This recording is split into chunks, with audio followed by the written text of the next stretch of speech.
This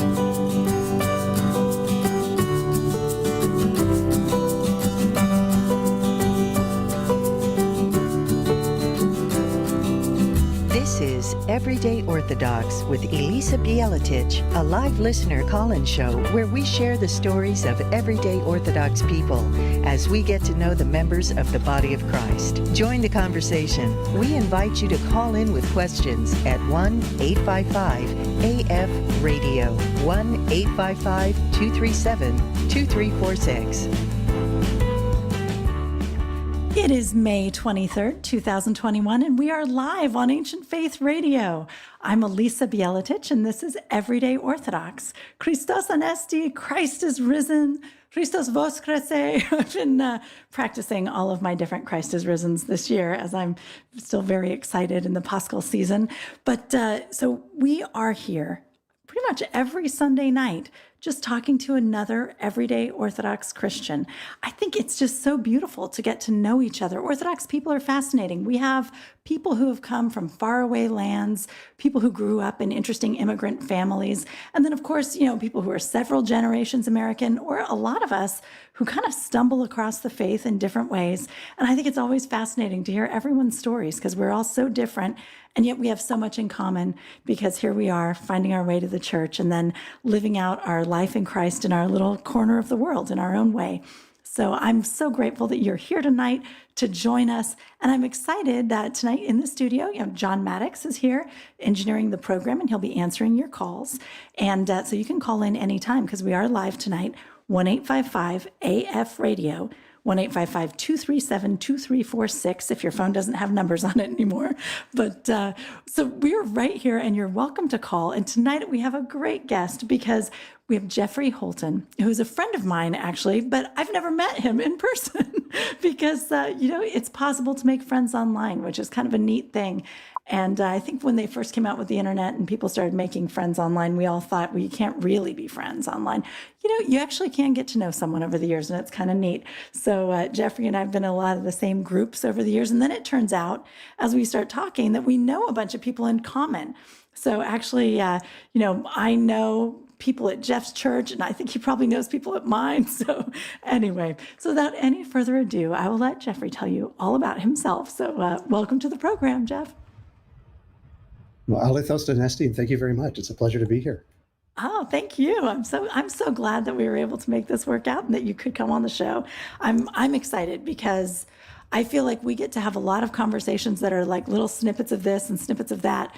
But I love the idea of getting to sit down and just hear your whole story and hear all about you all at once, instead of little pieces at a time. So I'm happy about it. But all right, well, let's start from the beginning then, Jeff. Tell us. Where were you born? Where does your story say? Well, not the very beginning, but where does your story start? I don't remember it, although I'm told that I was there. But I was born in San Diego, California. My father was serving in the Navy at the time, so I was born at Balboa Hospital. I like to joke that I was born right next to the monkey cages at the San Diego Zoo, which is technically true, but I've stopped insulting my mother by implying that. We moved around a bit, but we've as a family, we've always held an address in California. We kept moving north. I also used to joke as a kid that by the time I'm an adult, I'm going to wind up in Alaska. It's not true. I haven't made it that far yet. But I spent some time as a child. I've spent very little time in San Diego. I have no memory of it. We left there within probably 6 months. I've spent some time in Los Angeles, Fresno. And since I was a teenager, I've been living here in the Bay Area, which I believe is your old stomping grounds. I think we were only a couple of miles apart for quite a bit of time there, although I have no recollection of ever crossing paths with you. Right? Who knows? We could have. We have no idea. But it's always kind of funny when you talk to someone and realize that we've been in the same place at the same time again and again. But so tell me, when you were moving around as a kid, is that because your dad was in the military? Was it sort of a, I guess, Navy, so Navy brat kind of a situation? Yeah, sort of. Not really. It's a good question.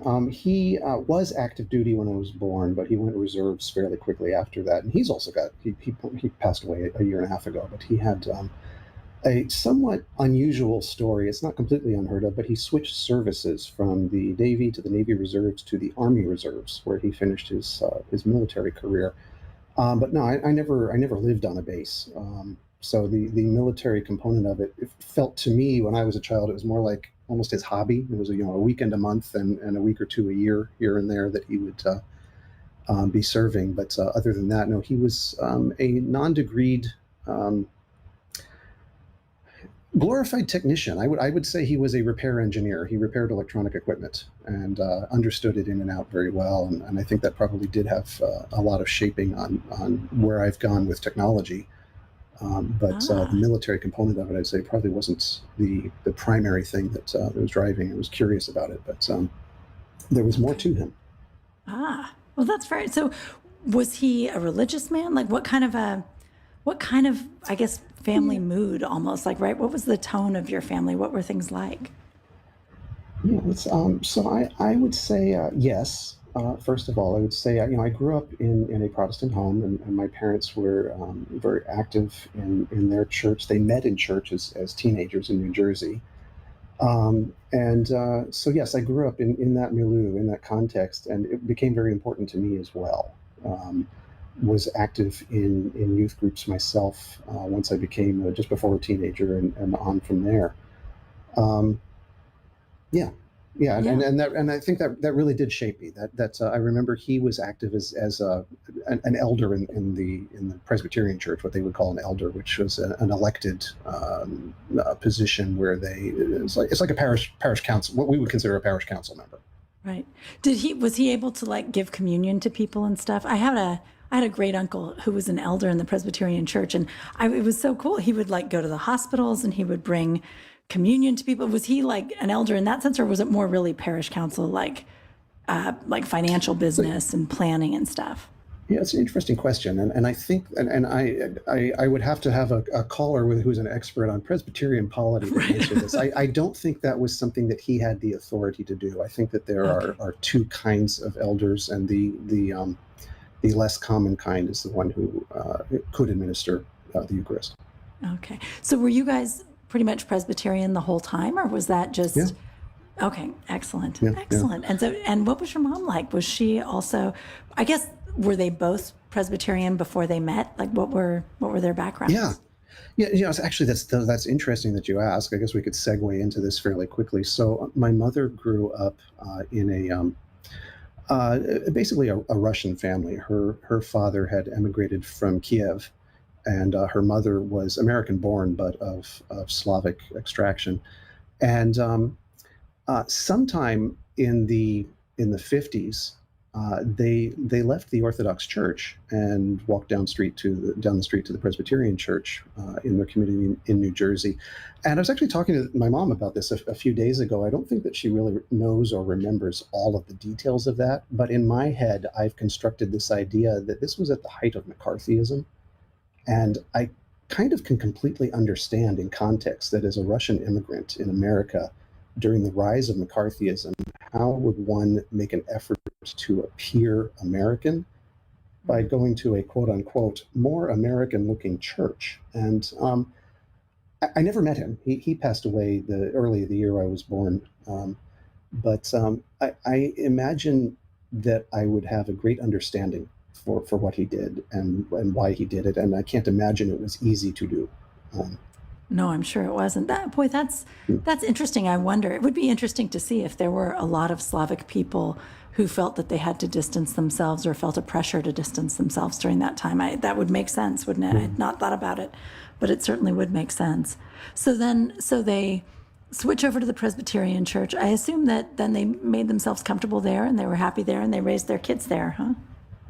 Mhm, mhm. Yeah, Yeah. Yeah. we were active in various churches until we settled up here in the Bay Area in the mid '80s, and Okay. found a place we really loved and a pastor we just adored, and he really served as a mentor to me for, gosh, must have been 10, 15 years that I was real active in that church. Oh, wow. That's wonderful. It's really important and special, I think, to have something like that in your young adult years. They're so difficult. What Hmm. kind of a kid were you? Like, what were you? I guess even from the beginning, as a younger kid, what were you interested in? What sort of things did you do? Bad puns in Star Trek episodes. So that's That sounds like fun, actually. that probably does define most of what I was into in my youth. I was good at academics. I tried to play sports in elementary school. My favorite thing about sports, this was true back then. For any kids listening, you're going to be amazed by this. They actually let you out of class to go play sports against other schools in the district when I was a kid. That's what I really liked about it. I could get out of class to go play a game, but I wasn't very good at it. It was clear that wasn't where I was going to shine. Um, but academics, I did well at. Started getting into computers when personal computers came out in the early '80s, and I was wrapping up elementary school at the time. So that had a formative effect on me as well, I think.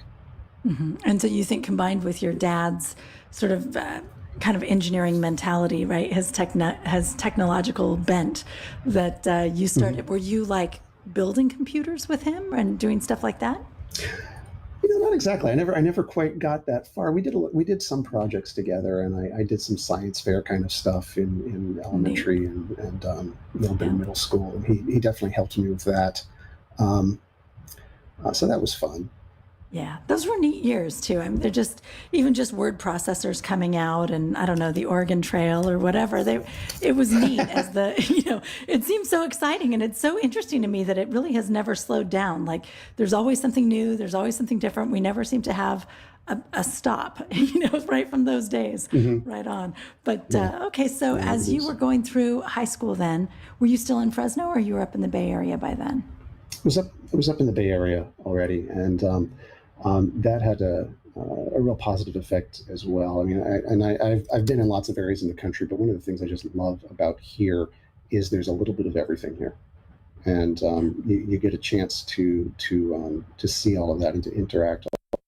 Um, Got into marching band as well while I was there. If I'm going to be in presenting myself, we'll go ahead and go with that route too. I played the trumpet and the clarinet through high school, and music really was a place where I could enjoy doing something. I could learn more about it, and I could interact with friends that I made while I was doing it really well too, and really enjoyed and appreciated that. Oh, that's great. That's really great. I've had a lot of friends who've done band, and they found that it was such a supportive and friendly community, and it sort of gave them like an instant social life, right? Was that were you just running around with the band kids all the time, and did it kind of define your high school experience? I guess. Yeah, kind of. I would say, I'm an extrovert by nature. I gravitate to different groups I consider fairly easily. But yeah, that really became kind of the primary predominant group of people that I was associating with, at least for the last few years. That's great. That's really neat. So, okay, so as you're moving along, it sounds like you had a pretty good child. I guess, as we go through the story, there's nothing terrible happening. Like it just sort of sounds like things No. went really well. That's very nice. So then, so what were you just thinking you should do at the end of high school? Like, where did you want to go? You were Presbyterian, right? And you had this mentor. What were you thinking would be the right path for you when you were coming to the end of high school?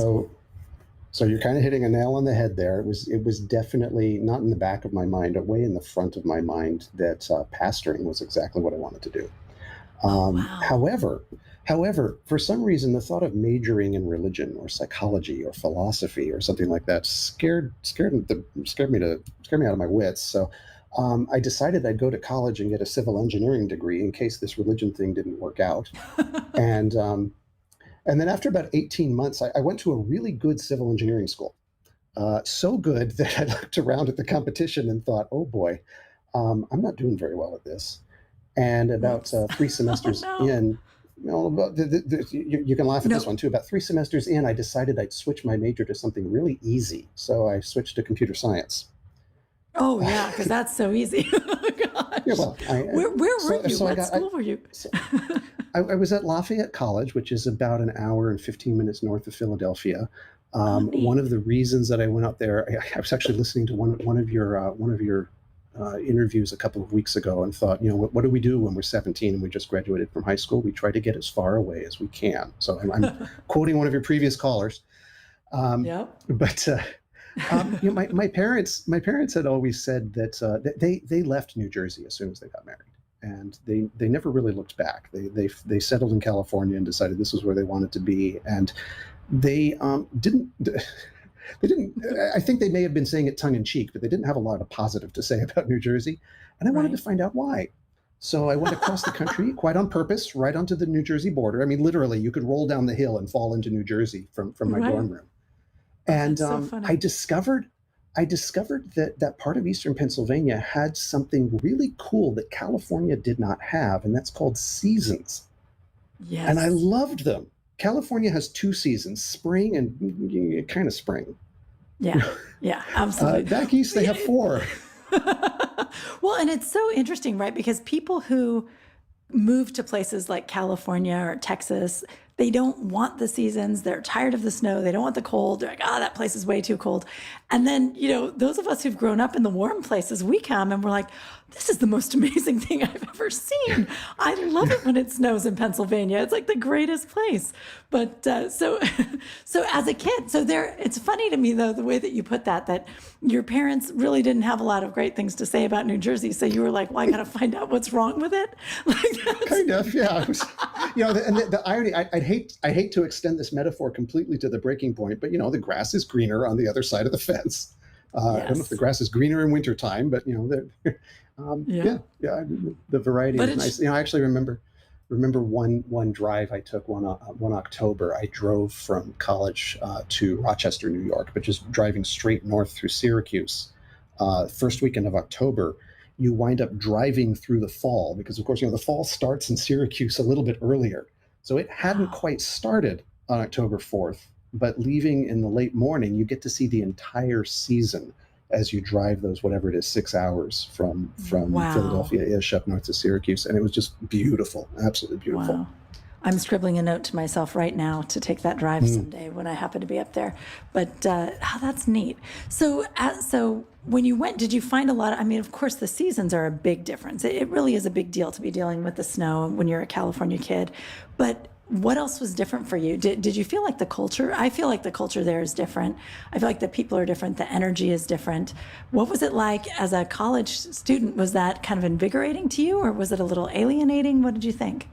Yeah, that's another great question. I'm not really sure. I plugged in to an evangelical fellowship group on campus, like within days of arriving. So that really shaped the 4 years that I spent there. Still within mind going to seminary right afterwards. So if it was different, I kind of didn't notice. Again, going back to that fact that I'm an extrovert and I float easily from crowd to crowd. I'm only recently starting to realize that there may be a negative aspect to this, which I'd love to get into human psychology with you if we have the time. But from the positive side, like I said, floating easily from group to group means that I don't know that I necessarily really noticed the cultural differences. I noticed the snowfall, and I noticed that I had to shovel a bit, and that was kind of fun to do with friends once in a while. They all thought I was nuts to think it was fun, but that was about the extent of my culture shock, I think. They had pizza. I had pizza. I fit in just fine. Right. Absolutely. Well, and in a way, I guess, for a young man, 19 years old, like life is simpler. Life is kind of simple. And so that makes sense. I like that. But so what do you think is the downside of being able to move easily between groups? Like, what is because I'm thinking it's good that you're kind of always comfortable with people, right? And you make friends. It seems good. What's the flip side of it? Now that I mentioned that, the can of worms is open. We could talk human psychology all day here. But recent realization is that I'm not so good. I'm not nearly as good as I thought I was at reading the room. And so when you ask me, how did I fit in with the culture? I'm not sure that I cared about the differences. But if you had a chance to sit everybody else down that I knew in college, they might all say, Jeff was nice, but he was a little out of touch. And I'm only realizing that now in my late 40s that reading people is much more complicated than I thought I had it nailed down. you familiar with the term Dunning Kruger? No, not at So all. Dunning and Kruger came up with this idea that it basically says that the um, the less you know about a subject, the more likely you think you're an expert. You know, if you after our show today went and read the Wikipedia article on rocket science, you might wake up tomorrow morning and call all your friends and say, "Hey, I learned this really cool stuff about rocket science, and I got to share it with all of you." And you think you're telling them everything, and Yeah. and the thing is, we get excited about these things. We know nothing, you know. So I think Yeah. me at 17, 18, 19, I thought, wow, look at this. I've nailed this connecting with people thing. And now 30 years later, I'm thinking, no, no, no, you have so far to go. And so the Dunning-Kruger field has affected me and grabbed me now, and I realize I'm on the downward curve of it.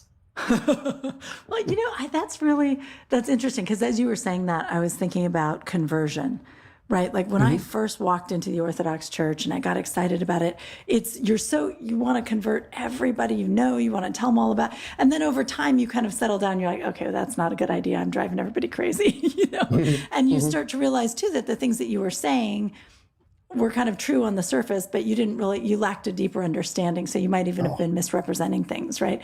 And so I think that, gosh, that really does ring true to me. And I think that's interesting. So would you say then that your friendships that you were making, was it more shallow? Or was it more just that everybody was getting along and it was fun and it went well, but maybe you didn't really understand people more deeply? Is that what you mean? yeah, I think that might be. I mean, I think as an extrovert, we find extroverts can connect with other extroverts well, and want to connect with introverts well, and sometimes we confuse each other. And you know, another thing I'm learning is that every relationship, no matter what, no matter how deep it is, no matter who it's with, every connection starts out looking really good, and then you discover differences, and it's getting through those differences that is a challenge that can often be incredibly rewarding. I think that's true. I think it's so fruitful, right? You would think that it would be the ideal that everybody just has so much in common all the time, but it's really, I don't know. I think that's true about marriage and everything, right? This idea that you have two different sorts of people and that we kind of rub up against each other and smooth out the edges, and we gain all this insight by understanding someone who's different from us. It's true. It's a good thing. It's important in our development, but when Mhm. you're young, it's easy to miss it. I think that's actually probably pretty common among extroverted young people. Because as you're saying it, I'm thinking about I'm really extroverted. And gosh, I wince sometimes to think about college me and the conversations I would have Mhm. and the way that I would misunderstand people. And oh my goodness. Well, so I do want to tell our audience, by the way, you're welcome to call in. We are live tonight. The number is 1-855 AF Radio, 1-855-237-2346. Okay, so you're there, you're studying computer science. You are planning, though, still to be a pastor. You're in this Mhm. evangelical college group. Were you like dating girls who wanted to marry a pastor? Were you like working your So, way toward this, like with a vision for like I'm gonna have a wedding and a family and I'm gonna be a pastor in Indiana, or what was your plan? gosh, I wonder if you're reading my mind, and I also wonder who's listening to this. Um, yeah, I definitely, yes. You know, it was definitely on my mind that, you know, I want a lifelong relationship, and you know, I want it to be meaningful, and it definitely, I want it to be deep, and it does. Yes, I need to connect with somebody who is understanding of this. So somebody within that group, within the broader group, you know, I was definitely spending a lot of time with people there. I tended to get involved more in longer term. I don't want to say superficial relationships. That's totally the wrong phrase for it. But I guess being in on college in Pennsylvania, but living in California officially, every relationship was long distance. And you know, it's again at the time I thought, oh, this is great. You know, I can get in touch with someone on the basis of what we think about each other, and really get to know somebody deeply without all of that physical stuff getting in the way. This long distance is fantastic. Um, no, it wasn't so much at the end. It didn't work out very well. Yeah, Um, that's for but sure. yeah, Yeah. those are good questions, you know, and yes, it was definitely an issue that I really did want to connect with people plural, but also with a person singular who thought like I did and felt like I did, and we could support each other well. Oh, that's lovely. It's nice actually that in college you were already thinking that way. I think a lot of us in college are just running around in circles. So, that's something right there. But so, okay, so as college finishes up, did you stay in Pennsylvania at all or the East Coast at all? Or did you head straight back for California and find a job? What'd you do?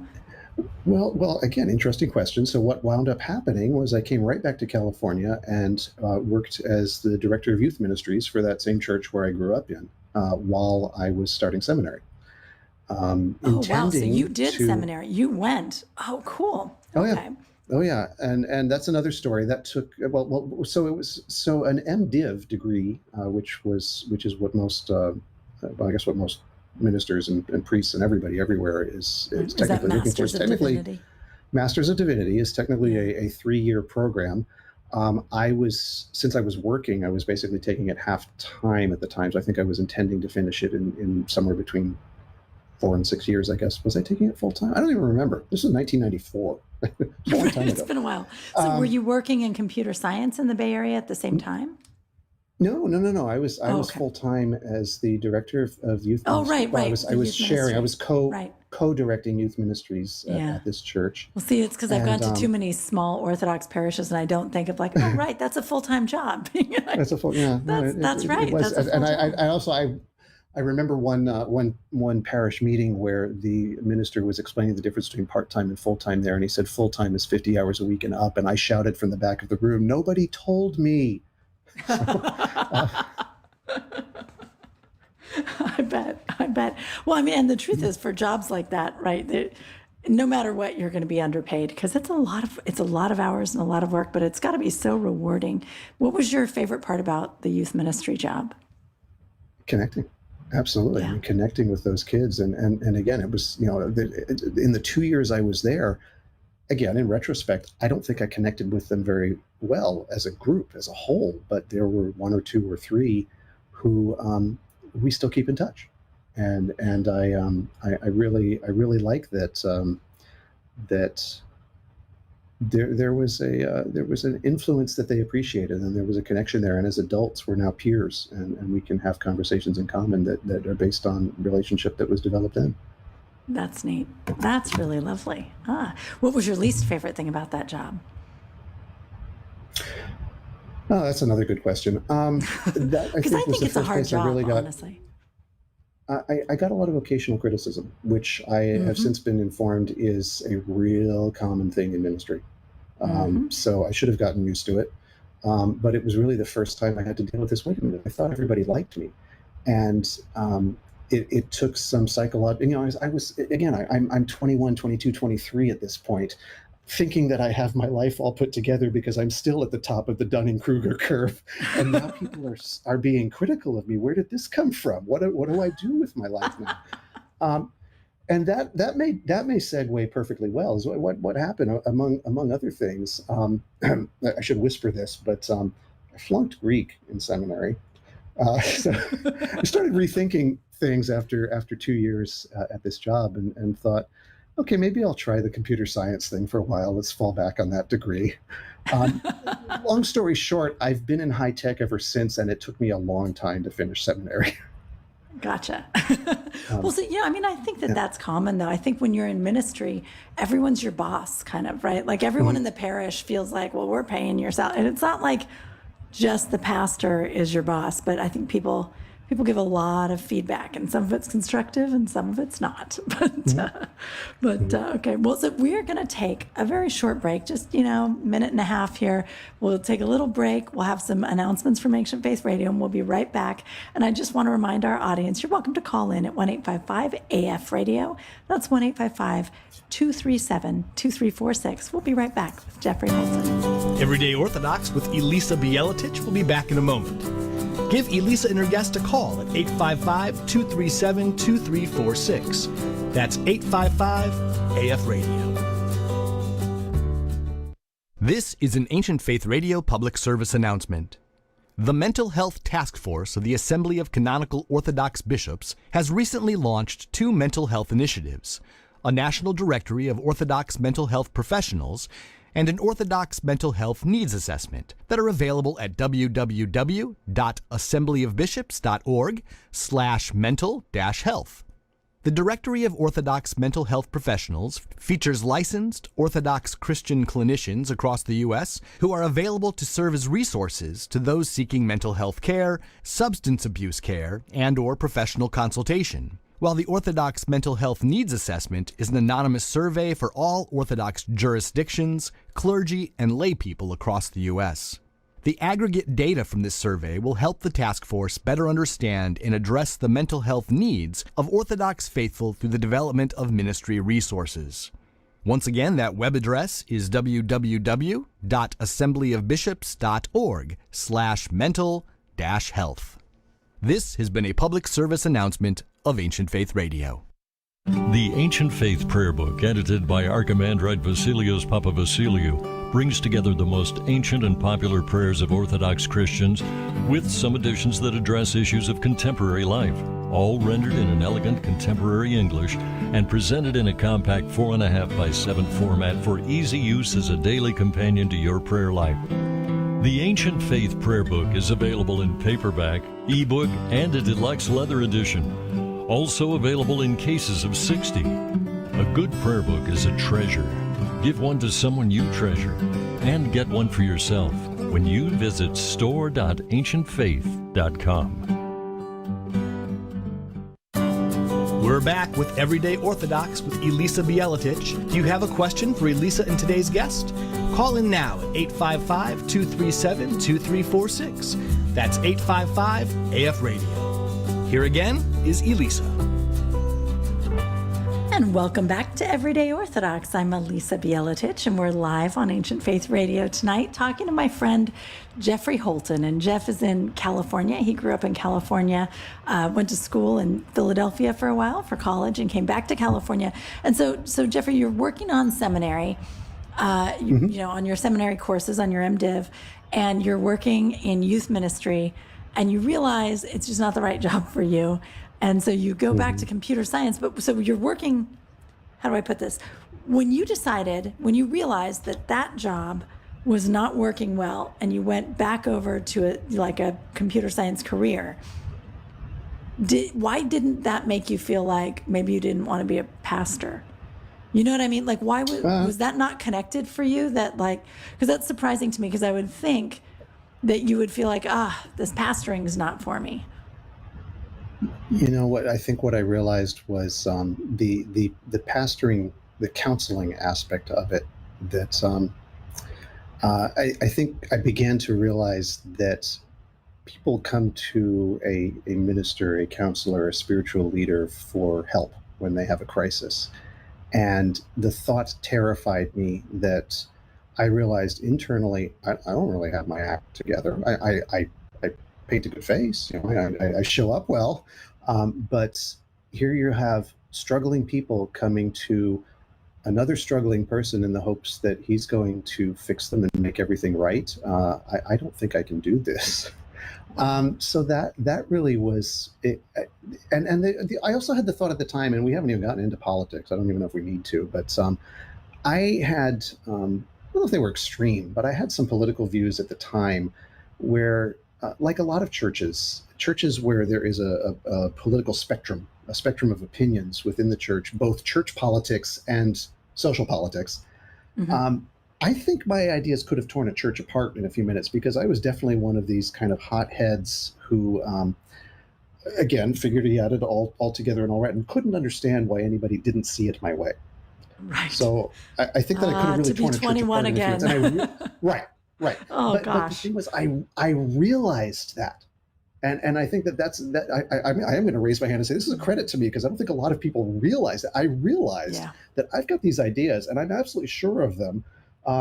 And I don't think they're really good for everybody. I think everybody else is going to get irritated by them. So I'm not going to push that on them. I'm going to go do something else now. It's almost a different... That was really what drove. It's like a version of that idea. I remember as I was finishing college, a professor and I were talking about that idea that like when you know you're ready to graduate, you know that you've gotten there, when you realize not that you know everything, but that it's not even possible to know everything, and that there's so much more, and that suddenly you see your limits, right? You start out with all of this, like everything's unlimited and I'm going to master all of it. And then one day you come to your limits, and that's really the moment when you're really getting started, right? It's like that you came to this realization that, you know what, I'm not going to just pour out my ideals on everybody and they're all just going to hop up and start doing it. I need to take a little time and let this simmer, let it mature a little, let it marinate. Right. And what you just described is exactly coming down the backside of that Dunning-Kruger curve. That's where you're getting deeper into something, but realizing how far you have to go.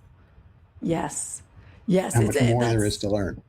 Yeah, and that's where we start developing the humility, right? That's where the humility comes in, where we start realizing, okay, I'm small and all of this is big, and I'm just going to make my way through it a little more quietly now. But I love in the Psalms, there's all that, put a stop on my mouth, a stop before my mouth. I forget the exact phrase that King David uses, but I used to read that when I was younger and be like, what does that mean? Because I talked all the time, and now I know what it means, right? It means quiet down. Listen. But, okay, so what were you doing in the tech field? What was your job? Because you're in the Bay Area in the 90s. That's a booming time for tech, right? What went on with you? What part of it were you in? Well, this would have been late 90s. I don't know if anybody remembers the year 2000 problem, the problem that was supposed to make all of technology crash at midnight on December 31st, 1999, which of course was a complete Y2K. Yes, when so I was working the ATMs would stop and the electricity would go out, and our water wasn't going to run. Going to fall out of the sky. Yes, it was, and it wasn't totally unfounded, but it. And I don't know. What do you think? Do you think it's that everybody fixed the problem and that's why it didn't happen? Or were we really just exaggerating the risk in the first place? I'm going to go with parts of both, I think. I think that banking saw the problem and early and fixed it really quick. And I do think that there would have been banks. I don't think it would have been the disaster that everybody predicted, but I think that a lot of banks would have been really struggling in the first few months of 2000 to do anything whatsoever if they hadn't solved that problem beforehand. I don't need to get into the technological aspects of it, but I was working for a company that owned a company that was working on that, which meant that my particular project, which was very boring and I won't go into, was really being subsidized by this little tiny group in this company that was doing something else entirely because they were getting paid hand over fist to scramble to solve this problem. And that went really well until January of 2000 when nobody cared anymore. So that led to one of my first times being in a layoff. Long story, I actually got laid off by the same company twice in 2000, which meant I got 2 severance packages, which means I worked 10 months in 2000 and got paid for 14. Nice. I'm saying this tongue in cheek to anybody listening. I highly recommend getting laid off by the same company as much as you can. And that's got to be depressing though too, right? Well, and it's also, this Y2, it's like anything where, okay, there's a big disaster coming, and you're working, and the fact that you guys succeeded means that no one cares, right? Like if you hadn't succeeded and then everything went crazy, maybe they would have thought you were heroic for having tried, but instead it's like, oh, never mind. Yeah, right. We've saved the world. Now, sorry, there's no world to save. You're out of work now. Didn't this happen to the Avengers? I think so. I believe that's exactly what happened to the Avengers. Yeah, I can see that you can relate, of course, to the Avengers from your work in tech. But okay, so over the years, did you end up staying in roughly the same kind of work, or not exactly? How did that evolve? Not exactly. So it did evolve. So after that, my next jobs were really in what's called sales engineering, where I am a technological expert, quote unquote, an expert on a particular technology or concept, working with a salesperson to help sell the concept to others. I'm not a salesperson myself. Sales terrifies me also, but it was my job to explain the concepts and to let the customers know this is how it works, this is how you plug in your component to it, this is how they interact, and got into training from there.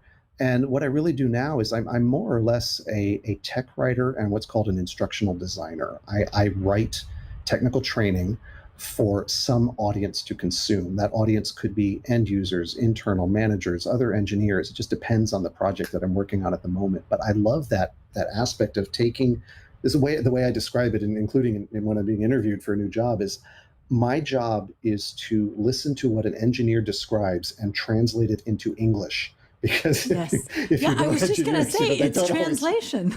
Yeah. It is. It's translation. Absolutely. Absolutely. Because that engineering universe is so foreign and literally like foreign, like a foreign language. Ah, that's cool. Okay. All right. So you're essentially a tech translator for the rest of us. Yes. I like that. And yet, what happened with the pastoral plans? Well, orthodoxy, frankly. Really? How did it happen? I think that had a lot to do with it. So I had dropped out of seminary because it was this. Gee, I don't know where I want to go with my life so much now. But while I dropped out of seminary twice. That's another story. But during that first stint away from it, I met an Orthodox lady, and we started dating. She's now my ex-wife, and I'll just say real briefly, we co-parent very well. I have we have 3 kids together. We're both still active in the parish where we've been since we met. So she does play a big role in this story. What happened was I attended her church a little bit. I visited and I thought, oh, this is interesting. It wasn't quite the first time I'd heard of Orthodoxy, but it was really the first time I saw it in action. And how does a sacramental church service community differ from what I was used to growing up? On the surface, to me, at first, it looked like a bunch of people reading a script. And I thought, where's the life? Where's the passion? Where is the individuality that grabs hold of this and gets excited about it? Where's the excitement here? It's almost like spontaneity.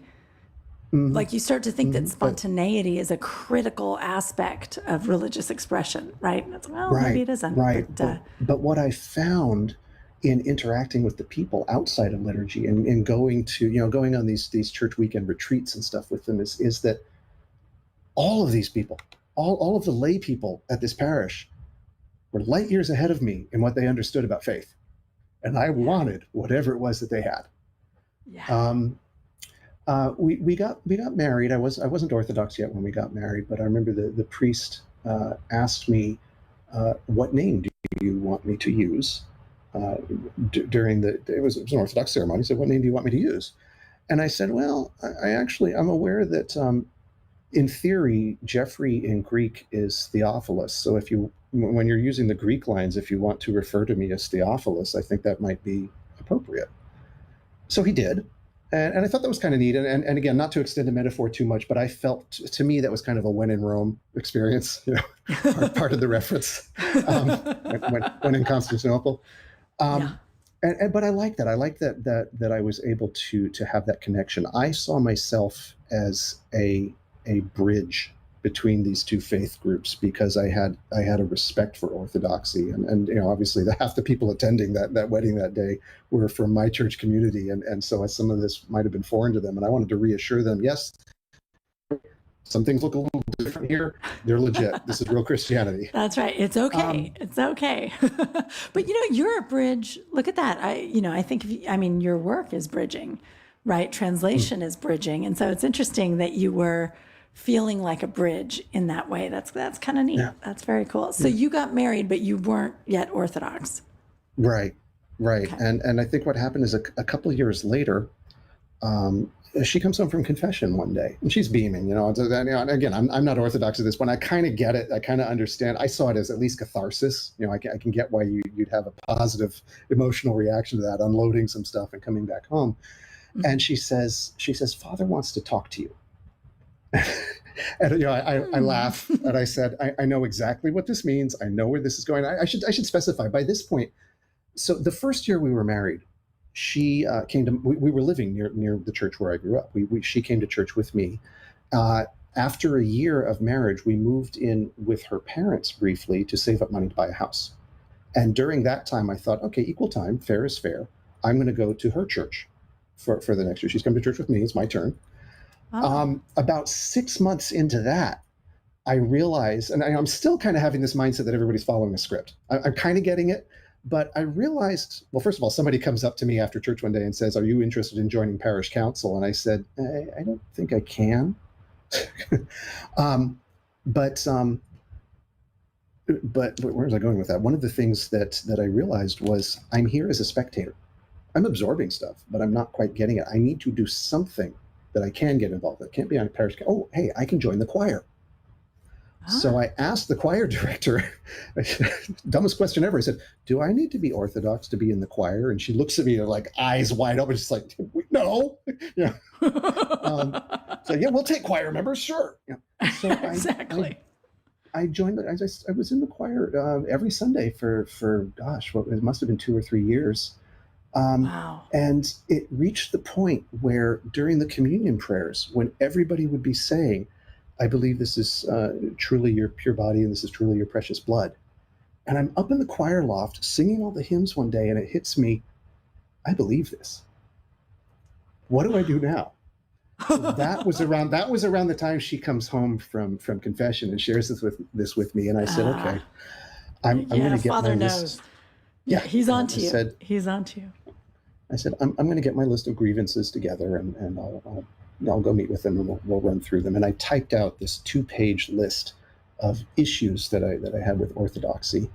I should also preface that a couple of years earlier, we had taken a trip with my church. It was basically a Reformation history trip in Western Europe. And while I was there, I intentionally, one of the guides on our trip was a Presbyterian minister from the Bay Area. He was actually one of the founders of the Graduate Theological Union in Berkeley, the GTU, which is a fantastic institution that kind of consolidates thought from lots of Christian groups, including Orthodoxy, including Protestantism. And so I had known him for several years at this point. I knew him as a wise, scholarly man, but I knew that he had considered Orthodoxy for a while. And I asked him out to lunch, just the two of us. So we sat at a little cafe on the river, on the bank of the lake in Geneva, Switzerland, fitting place. And I asked him, I started out by saying, Kent, I don't have a problem with the historicity of the church. I've gotten over that. I understand that this is legit, but I'm really hung up on this Theotokos thing. And he says, well, the reason that I didn't become Orthodox was because I was kind of offended by the insistence on primacy of their faith. And I thought, no, I've already got that one. I'm okay with the historical context of it. But he said to me, you do need to understand that Theotokos is a really important term. And I just kind of looked at him and realized that this Presbyterian minister had just pointed out where I was wrong in my thinking. So I get my list of grievances together, which is like, why do we worship saints? Why do we pray to graven images? Why do blah, blah, blah. And now I also should specify that the priest at the time, this is Father Photios Dumont, who's now serving in Seattle at St. Demetrios. Yes. I sit down with him and I never pulled my list out of my pocket. He spent 2 hours telling me his story. He's a convert himself, and his story totally resonated with me. He had the same sensation visiting with his then girlfriend, now Presbytera. The first time he went to an Orthodox church, he said, "I wanted to stand up in the pews and say, 'What is wrong with you people?'" and I just thought, yeah, that's me. And I walked out of that 2-hour coffee and I sent a text message off to my then wife and said, "I can't quite explain this, but I need to become Orthodox." And because I had been involved in the parish so long, it was a very short catechumenate period. I don't even know if that's the right word for it, but Sure. 5 months later on Saturday of Lazarus, I was chrismated. Oh, that's beautiful. Well, I love that you came in so much through the choir, because so much of our theology is in the hymns, right? The hymnology is the theology. So, and as you say, the songs you were singing said, I believe, I believe. And so it's like one day you start to believe. Like, what an interesting and what a beautiful path into the church that is. That's wonderful. And so you have three children. Oh, wait, no, what were you going to say? 3. No, yeah, Oh, okay. 3. Go. Okay. I was worried that I'm getting it all wrong, but okay. So you have 3 kids. Are they like teenagers now? Where are they now? How old are they? 2 of them are. I have a 17-year-old and a 14-year-old. They've been very active in the parish. Of course, 2020, as we all know, has been a fascinating year for redefining what active in a parish means. And I also have an 8-year-old. That's excellent. Who I will like say that- I'm very proud of, who just learned to ride a bike a little under a week ago. I Yes. cannot stop talking about that, so I'll just take a few minutes there to say that the confidence that brings when you make that leap from there's no way I can do this, this is scary, to oh my gosh, I don't want to stop doing this, this is so much fun, has been so cool to watch in the past week. Oh, that's beautiful. It's a That is metaphor beautiful. for everything. It is, isn't it? It's beautiful. Oh my goodness, I love that. I mean, I have an 11-year-old who still can't ride a bike. Now I'm going to be all over him. But so I like that you mentioned that you and your ex-wife are both still very involved in the same parish. And I think, it's not always possible, but it's so great. And I know that, in my own family, my ex is still involved in the same parish where I am. And I felt like it was so good for the kids.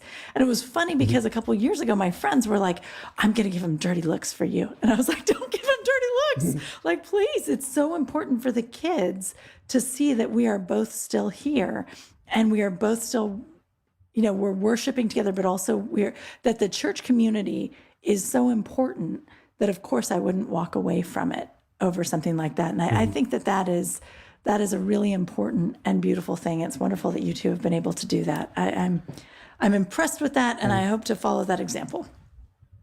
Thanks, and I hope you do. I've seen other couples even in my parish that weren't able to walk that line, and I'm grateful that we had a lot of support. I have never my former in-laws, actually my former father-in-law just passed away 10 weeks ago, but he was a giant in our parish, a parish council president, leader of our building campaign, just a visionary and a dreamer for our parish. And there's a big hole in there since he passed away. But my former in-laws never alienated me. They've always welcomed me, not just the kids, back into their lives and in the parish life, but me as well. And I have really appreciated that love that's present there. That really is beautiful. And it's so Orthodox, right? And not all of us Orthodox people live up to it. But to be able to embrace people, even when we're disappointed, even when we see their weakness, all of that stuff, to be able to embrace them anyway, it's so healing. And it makes a big difference, right? Because if they're nasty to you and you walk off angrily and go off maybe to some other parish or Presbyterian church or gone completely, who knows? That's awful for the family, right? That's a terrible tragedy. Yeah. So it's beautiful. That's beautiful. I'm glad that they were able to do that and that you and your ex-wife have been able to do that. I think that's really impressive. But all right. So what are you doing these days? You're still, I guess, living in the same area, right? And you're parenting the same kids and you're working, writing, you're translating for everybody. What are you up to these days? So I'm now doing pretty much the same thing technologically for a large social media company that I'm probably not authorized to use the name of. I'm contracting there, but it rhymes with Space Hook. And loving it. I've only been there for a few months. I'm on an interesting project there. It's not the social media component of it. It's a whole separate component that's trying to bring connectivity to rural places, underserved places all over the world to help people get that there is a big economic disparity between groups based on how much access they have to information. Absolutely. So I love being a part of that. Parish-wise, we're kind of trying to reintegrate into parish life. We just today restarted our coffee hour, so that's a blessing that we've got. It's It's social so distancing weird, coffee isn't it? hour, so we'll see. But Yeah. it's you know what, this year has certainly been an opportunity for us to learn a whole lot about what's important.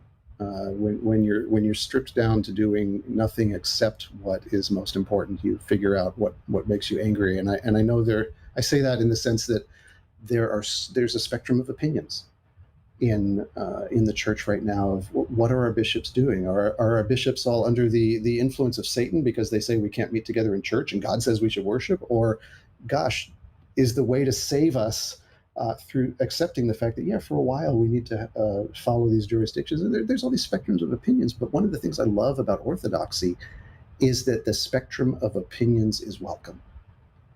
And there's space.